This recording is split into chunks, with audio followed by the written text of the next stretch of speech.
Hello and welcome to the third ELE vlog. My name is Dummy Sinclair and I'm your friendly learning technologist.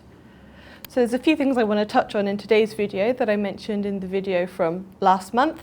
The first of which is the annual Moodle Snapshot and upgrade, which was successfully carried out last month. Yay! So you can now find the snapshot on the link below. I will also put that link and any other links I mentioned in this video in the description below this video in YouTube.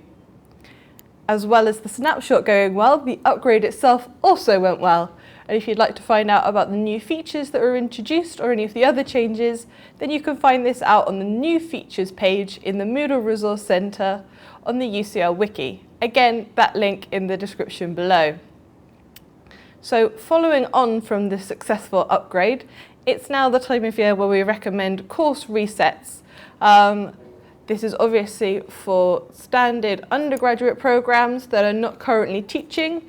If your course for any reason, whether it's because it's postgraduate, medical course or any other type of course, runs to a different schedule, then you will probably want to reset at a different time once your teaching has concluded.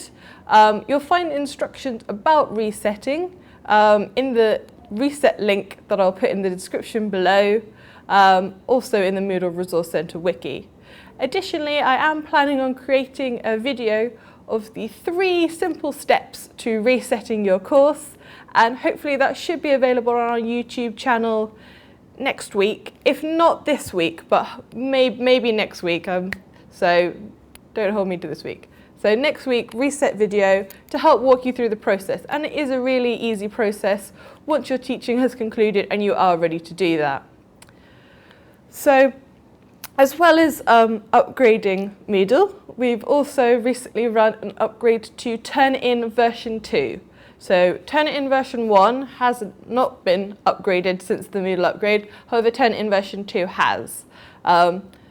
Mostly this just kind of improves the service, but one of the particular interesting new features is that with Turnitin version 2 assignments, you can now have a 40 megabyte file limit. That's twice as much as the 20 megabyte limit, which is still imposed on version 1. So slightly bigger. So that also went successful. That happened last Tuesday, so the 28th of July. Following this week, on the 11th of August, we will be running a small upgrade to Moodle. This is just part of our standard upgrade process, and we always have a maintenance window every single Tuesday morning between 8 AM and 10 AM. This is a slot where we'd carry out any emergency work or any minor upgrades. So Moodle will be unavailable between 8 AM and 10 AM on Tuesday the 11th of August whilst we carry out a small upgrade to Moodle, but as long as you're observing our standard maintenance window, then that shouldn't be a problem. Any improvements that come out of that will also go on the new features section of the Moodle Resource Centre, so please do feel free to check that to see what's changed. But as I say, it is a small upgrade, so there shouldn't be too many changes. Hopefully just fixes if there are any little niggles that have come about since the upgrade.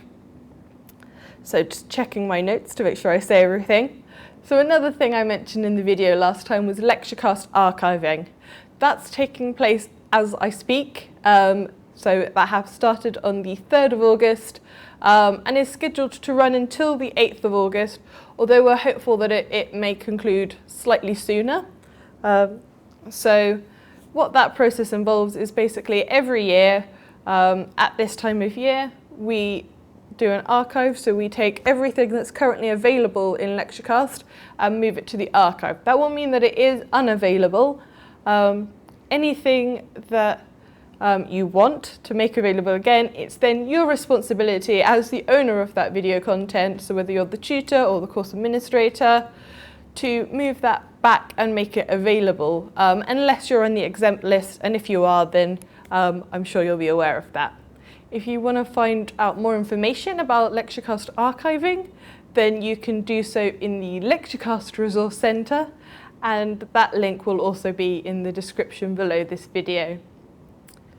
So the last thing I want to mention, because I don't want to go on for too long and bore you, is MyPortfolio, a service that you may not have heard much about, but I do have plans to promote and help make you aware of its benefits.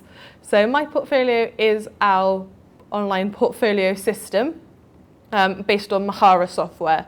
And that will also be having an upgrade on the, let me just check my notes, on the 18th of August. So on the 18th of August, we will be upgrading the MyPortfolio system to the latest version, and hopefully that should have some improvements as well. Again, I will be pushing out information about that via the blog, so please do check there. If you are interested in using portfolios, which I would highly recommend, and I may make an entirely separate video on how wonderful they are, then please do contact ele@ucl.ac.uk,